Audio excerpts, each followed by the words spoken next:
va prendre à présent la direction du 10e arrondissement de Paris, l'un des lieux des fusillades. Pierre Millet, bonsoir, vous êtes en direct du Petit Cambodge, restaurant très fréquenté qui a été pris pour cible hier. Et les habitants continuent tout au long de la journée. Ils ont commencé ce soir encore.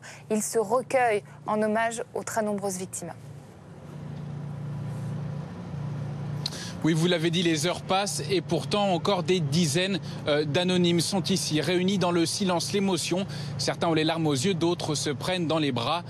Tous sont venus ici pour rendre hommage aux 15 personnes qui ont été tuées ici, précisément. Le procureur de la République a raconté ce qui s'est passé, cette voiture qui s'est arrêtée et les terroristes qui ont vidé leur chargeur sur les clients du Petit Cambodge et du Carillon. Des centaines de douilles ont été retrouvées au sol. Et cette injustice, cette violence, eh bien, ces hommes et ces femmes qui sont venus, ils n'en veulent tout simplement pas. Je vous laisse écouter certains d'entre eux au micro de Jean-Baptiste Margotta.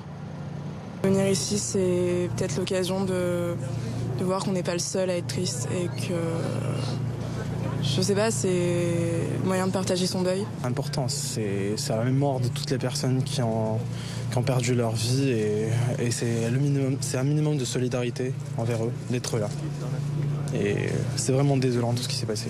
Je pense que c'est mon temps de montrer qu'on est là et que c'est pas ça qui nous arrête, qu'on ne se laisse pas faire et qu'on n'a pas peur des attaques, qu'il faut pas arrêter de vivre et qu'il faut quand même que ça continue. C'est un hommage ? C'est un hommage aussi, oui, pour rendre hommage aux victimes et une pensée aux familles.